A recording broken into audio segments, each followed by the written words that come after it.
The monks made a vow of chastity to God. They mortified the sexual passion in themselves, but therefore they had in heaven in the Virgin Mary the image of woman, an image of love. They could the more easily dispense with real woman in proportion as an ideal woman was an object of love to them. The greater the importance they attached to the denial of sensuality, the greater the importance of the heavenly Virgin for them. She was to them in the place of Christ, in the stead of God. The more the sensual tendencies are renounced, the more sensual is the God to whom they are sacrificed. For whatever is made an offering to God has an especial value attached to it. It is God. In it God is supposed to have the especial pleasure. That which is the highest in the estimation of man is naturally the highest in the estimation of his God. What pleases man pleases God also. The Hebrews did not offer to Jehovah unclean, ill-conditioned animals. On the contrary, those which they are most highly prized, which they themselves ate, were also the food of God. See Leviticus chapter 3, verse 2. Wherever, therefore, the denial of the sensual delights is made a special offering, a sacrifice well pleasing to God, there the highest value is attached to the senses, and the sensuality which has been renounced is unconsciously restored, in the fact that God takes the place of the material delights which have been renounced. The nun weds herself to God. She has a heavenly bridegroom, the monk, and a heavenly bride. But the heavenly virgin is only a sensible presentation of a general truth, having relation to the essence of religion. Man denies as to himself only what he attributes to God. Religion abstracts from man, from the world, but it can only abstract from the limitations, from the phenomena, in short, from the negative, not from the essence, the positive of the world and humanity. Hence, in the very abstraction and negation, it must recover that from which it abstracts, or believes itself to abstract, and thus, in reality, whatever religion consciously denies, always supposing that of being ultimately denied, always supposing that what is denied by it is something essential, true, and consequently incapable of being ultimately denied, it unconsciously restored in God. Thus in religion man denies his reason. Of himself he knows nothing of God. His thoughts are only worldly, earthly. He can only believe what God reveals to him. But on this account the thoughts of God are human, earthly thoughts, like man. He has plans in his mind. He accommodates himself to circumstances and grades of intelligence, like a tutor with his pupils. He calculates closely the effect of his gifts and revelations. He observes man in all his doings. He knows all things, even the most earthly, the commonest, and the most trivial. In brief, man in relation to God denies his own knowledge, his own thoughts, that he may place them in God. Man gives up his personality, but in return, God, the almighty, infinite, unlimited being, is a person. He denies human dignity in the human ego. But in return, God is to him a selfish, egotistical being who in all things seeks only himself and his own honor and his own ends. He represents God as simply seeking the satisfaction of his own selfishness, while yet he frowns on that of every other being. His God is the very luxury of egoism. Religion further denies goodness as a quality of human nature. Man is wicked and corrupt and incapable of good, but on the other hand, God is only good, the good being. Man's nature demands as an object goodness personified as God, but it is not hereby declared that goodness is an essential tendency of man. If my heart is wicked, my understanding perverted, how can I perceive and feel the holy to be holy and the good to be good? Could I perceive the beauty of a fine picture if my mind were aesthetically an absolute piece of perversion?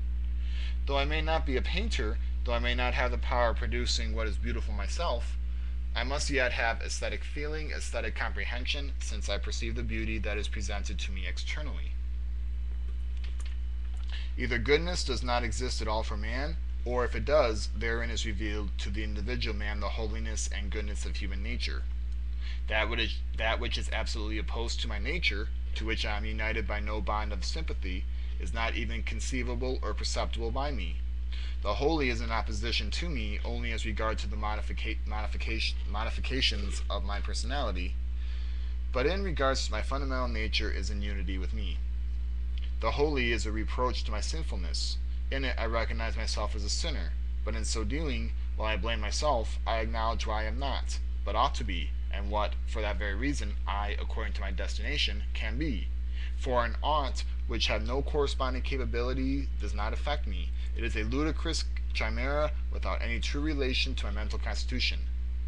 But when I acknowledge goodness as my destination, as my law, I acknowledge it, whether consciously or unconsciously, as my own nature. Another nature that my own, when different in quality, cannot touch me. I perceive sin as sin only when I perceive it to be a contradiction to myself with myself, that is, of my personality with my fundamental nature. As a contradiction to the absolute considered as another being, the feeling of sin is inexplicable and unmeaning. The distinction between Augustinianism and Pelagianism consists only in this, that the former expresses after the manner of religion, while the latter expresses after the manner of rationalism. Both say the same thing, both vindictive the goodness of man, but Pelagianism does it directly, in a rationalistic and moral form. Augustinianism indirectly, in a mystical, that is, a religious form. For that which is given to man, God is in truth given to man himself. What a man declares concerning God, he in truth declares concerning himself. Augustinianism would be a truth, and a truth opposed to Pelagianism, only if man has the devil for his God, and with the consciousness that he was the devil, honored and reverenced and worshipped him as the highest being. But so long as man adores a good being as his God, so long does he contemplate in God the goodness of his own nature.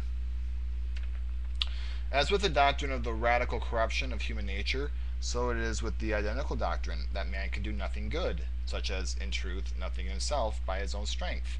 For the denial of human strength and spontaneous moral activity be true, the moral activity of God must also be denied. And we must say, with the Oriental nihilist or pantheist, the divine being is absolutely without will or action, indifferent, knowing nothing of the discrimination between evil and good. But he who defines God as an active being, and not only so, but as a morally active and morally critical, as a being who loves, works, and rewards good, punishes, rejects, and condemns evil, he who thus defines God only in appearances denies human activity, in fact making it the highest and the most real activity. He who makes God act humanely, declares human activity to be divine, he says, a God who is not active and not morally or humanly active is no God, and thus he makes the idea of the Godhead dependent on the idea of activity, that is, of human activity, for a higher he knows not. Man, this is the mystery of religion, projects his being into objectivity, and then again makes himself an object to those projected image of himself, thus converted into a subject. He thinks of himself as an object to himself, but as the object of an object of another being than himself. Thus here, man is an object of God. That man is good or evil is not indifferent to God. No, he has a lively, profound interest in man's being good. He wills that man should be good and happy. For without goodness there is no happiness. Thus the religious man virtually retracts the nothingness of human activity by making his dispositions and actions an object to God, by making man the end of God, for that which is an object to the mind that is an end in action, by making the divine activity a means of human salvation. God acts that man may be good and happy. Thus man, while he is apparently humiliated to the lowest degree, is in truth exalted to the highest. Thus, in and through God, man has in view himself alone. It is true that man places the aim of his action in God, but God has no other aim of action than the moral and eternal salvation of man. Thus man has in fact no other aim than himself. The divine activity is not distinct from the human.